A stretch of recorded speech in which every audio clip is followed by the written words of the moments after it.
Knutsford, England. Thursday, March the 2nd, 1944. 8 in the morning. Pever Hall had been converted into a military headquarters with the specific efficiency that the American Army applied to requisitioned country estates. The tapestries remained on the walls, the oak paneling remained in the corridors, but the formal dining room had become a war room. The library had become a communications center, and the lawns that had once been tended for summer garden parties now accommodated jeeps, supply trucks, and the constant movements of an organization preparing for the largest military operation in the history of human conflict. The invasion of Europe was 4 months away. Nobody in that building talked about anything else. Lieutenant General George Smith Patton, Jr. had been at Pever Hall for 6 weeks. He arrived in England under conditions that most men of his rank would have considered professionally terminal. The slapping incident in Sicily the previous August, when he had struck 2 hospitalized soldiers he accused of malingering, had produced a firestorm of public outrage in the United States, a congressional inquiry, and a formal reprimand from General Dwight Eisenhower. He had been removed from command. He had been sidelined. He had spent months in limbo while lesser men received the assignments that should have been his. And yet here he was. Because Eisenhower understood something that the editorialists and the congressmen did not. George Patton was too dangerous a weapon to leave unused. Not dangerous in the way a loaded gun is dangerous. Dangerous in the way a concentrated force of nature is dangerous when it has a direction and an objective. Whatever his personal failings, and they were real and documented and impossible to defend, he was the most effective armored commander that the Allied forces possessed. Possibly the most effective armored commander in the world. The Germans knew this. Allied intelligence had confirmed repeatedly that the German High Command considered Patton their primary concern among American generals. They tracked his movements. They built defensive plans around the assumption of his participation.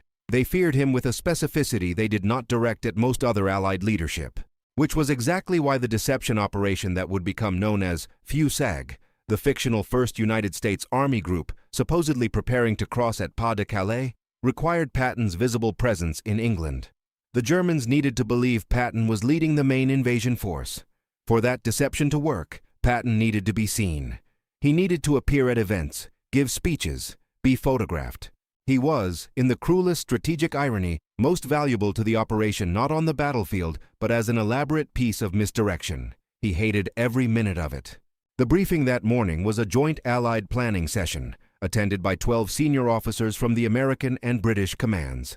It was called to review the logistical assignments for the transport of armored divisions from their current positions in England to the staging areas closer to the coast. Routine work, important but not dramatic, the kind of meeting that occupied serious men during the months before an operation when the large decisions had been made, and the remaining work was the intricate coordination of 10,000 smaller decisions. Patton arrived at the briefing at 7:57, 3 minutes before the scheduled start. He was in full dress uniform, the ivory-handled pistols holstered at his sides, his face wearing the expression he reserved for official military functions, the expression that acknowledged the gravity of the proceedings without conceding enthusiasm for them. The room contained Americans and British in roughly equal numbers.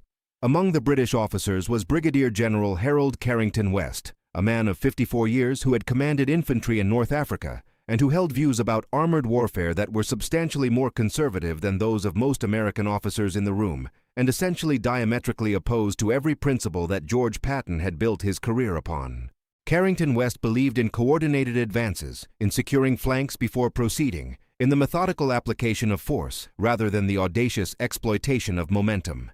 These were not unintelligent views. They were the views of a man who had watched badly coordinated fast advances produce catastrophic results, and who had learned his lessons in the most expensive possible classroom. He and Patton had been in the same room twice before during the English preparatory period. Both times the interaction had been correct and professional and cold in the specific way that 2 men are cold when they recognize in each other a fundamental incompatibility of Weltanschauung.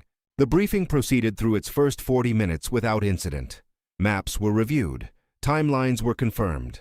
Logistical complications with the transport of Sherman tanks from northern England to the southern staging areas were discussed with the specificity of men who understood that the difference between a successful operation and a catastrophic one was sometimes 1 or 2 days of delay in the movement of heavy equipment. Then the briefing turned to a review of the Sicilian campaign, specifically to the race between the 7th Army under Patton and the 8th Army under Montgomery to reach Messina first.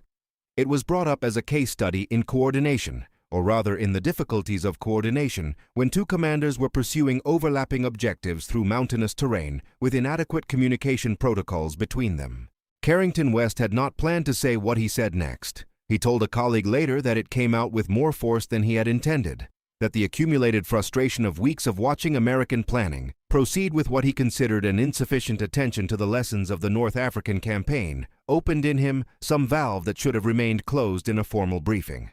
He said, "The difficulty in Sicily was not primarily a logistical one.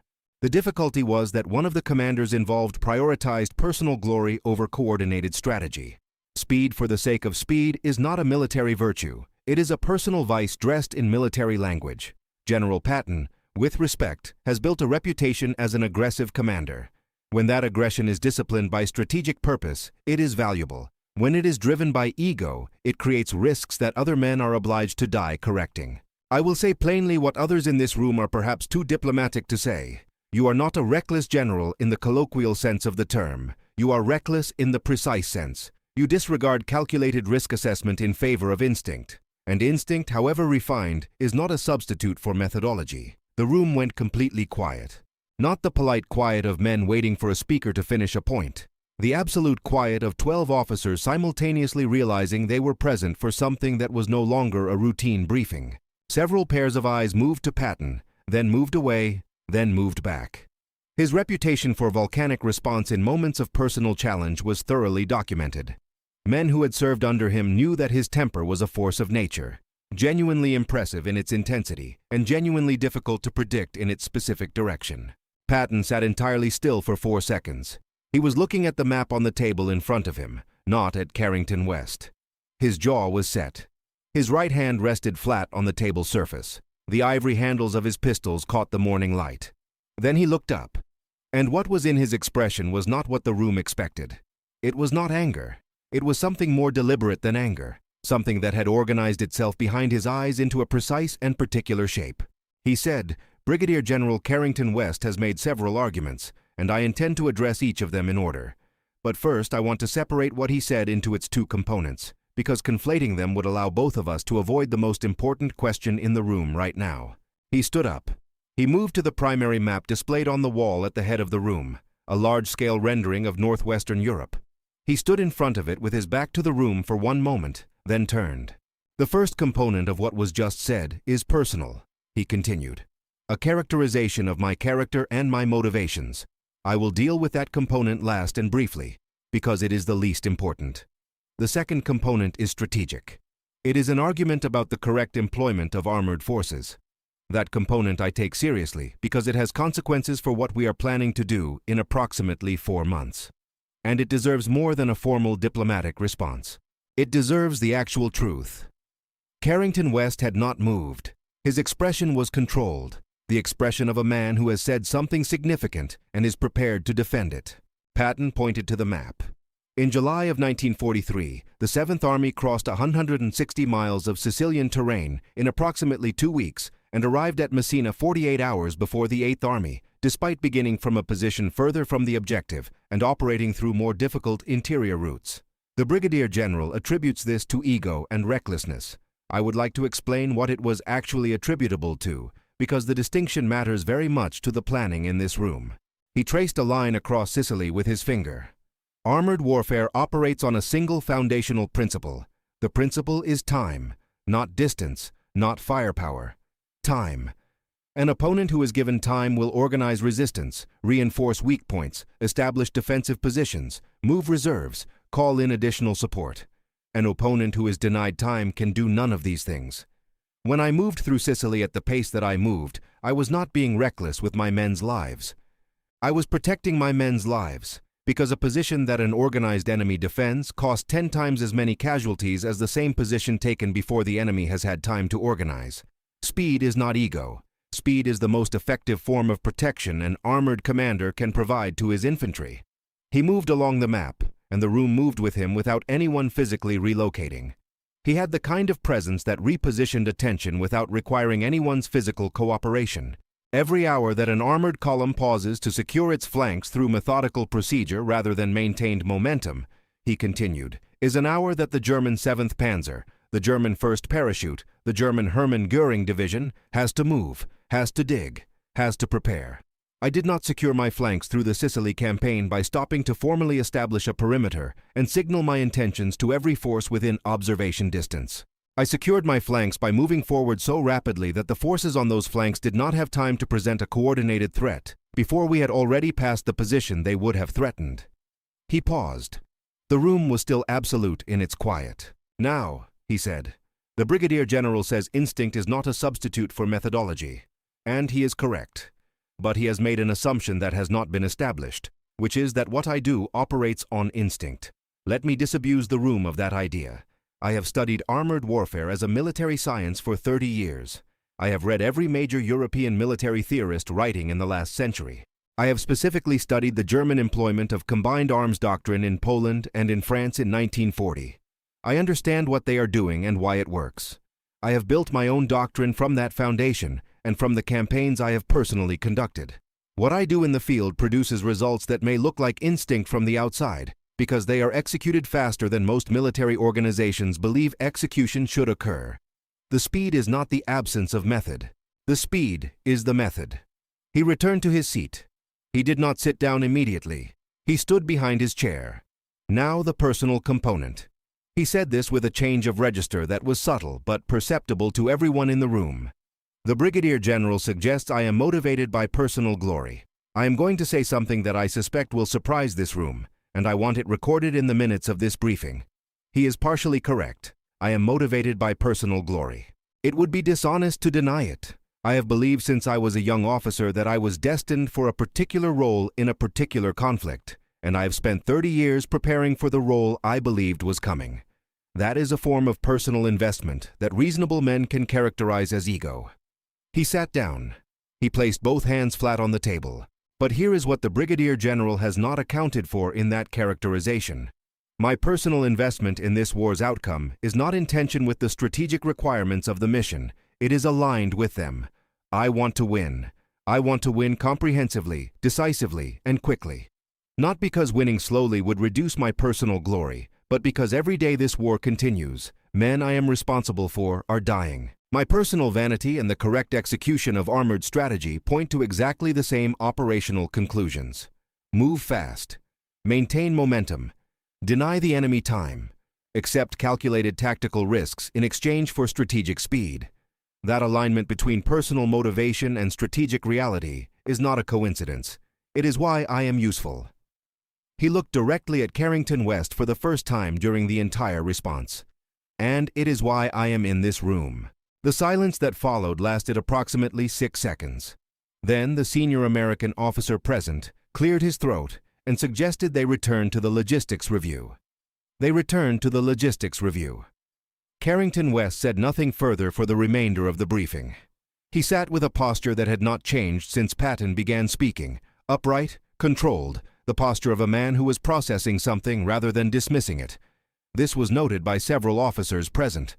After the meeting concluded and the room cleared, Carrington West remained behind. Patton was reviewing a document at the other end of the table when the British general approached. He said, "I stand by the concern about coordination. I do not stand by the personal characterization. I stated it in a way that was inappropriate for this forum." Patton looked at him. The ivory pistols caught the light again. That expression that was not anger and not warmth, but something operational looked at Carrington West directly. "I know," Patton said. "And the concern about coordination is not wrong. It is a real concern. It is a concern I have also.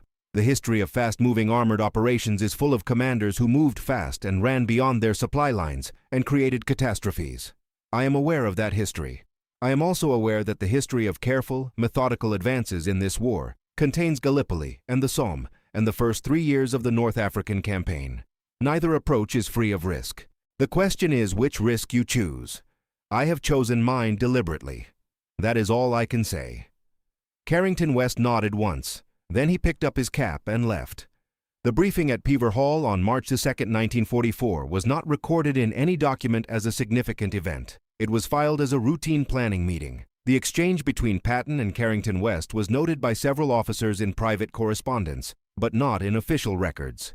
4 months later, on August 1, 1944, General George Patton was given command of the Third Army and unleashed on the European continent. What followed was one of the most extraordinary sustained advances in the history of armored warfare. In the first 2 weeks of operation, the Third Army liberated more French territory than had been taken in the preceding 2 months. They moved with a speed that consistently outpaced German defensive preparations. They crossed rivers, bypassed fortified positions, cut supply lines and communication routes at a pace that left the German High Command repeatedly adjusting their defensive maps to positions they had not yet had time to occupy. The Germans had anticipated him. They had built plans around him. They had feared him specifically, by name and by reputation, and they still could not move quickly enough to contain what he did. Brigadier General Harold Carrington West spent the European campaign in a planning and logistics role. He was competent, effective, and thorough. He was exactly what his training and his temperament had produced. He was valuable in exactly the ways that careful and methodical men are valuable to large organizations engaged in complex operations. He followed the Third Army's progress on maps in briefing rooms. He watched the lines advance at speeds that he had categorized as reckless, and he watched those lines keep advancing, city by city, river by river, week by week toward Germany, without producing the catastrophic overextension he had predicted. He never discussed the briefing at Puver publicly, but among a small circle of colleagues, in the specific kind of conversation that professional military men have after the outcome of a campaign has answered questions that doctrine could not resolve, he said something that was passed along through that circle for years. He said, "I was right that instinct is not a substitute for methodology. I was wrong that what Patton was doing was instinct. He was doing something I did not have the vocabulary to describe at the time, something that looked like recklessness from the outside, because my frame of reference for what controlled looked like was too narrow." George Patton died on December 21, 1945, from complications following an automobile accident in Germany. He had commanded one of the most effective military forces in the history of Western warfare. He never received the post-war recognition he had expected. He never received the public vindication he had wanted. He died as he had lived, in motion, within the tension between the institution that needed him and the rules that could barely contain him. The debate about whether he was reckless or revolutionary never fully resolved itself, because the honest answer required admitting that both things can be true simultaneously, and that military history, like all human history, is deeply uncomfortable with complexity when a simple story is available. But the men who had been in that briefing room at Puver Hall on a March morning in 1944 knew what they had witnessed. They had seen a man who understood exactly what he was doing and why, defend that understanding with precision and intelligence and without retreat. They had seen the difference between instinct and a methodology so internalized that it was indistinguishable from instinct to everyone who had not built it themselves from the ground up over 30 years. And perhaps that is the truth that military history rarely had the patience to record, that the distance between recklessness and mastery is not always visible from the outside, that sometimes the audacity looks identical to the recklessness until the results come in, and that the results, in the case of the Third Army's advance through France and Germany in the summer and autumn of 1944, came in with a clarity that required no further argument from anyone. The map spoke, the lines kept moving, and the men who had been positioned to stop them ran out of time to prepare, which was precisely what Patton had always said would happen if you moved fast enough.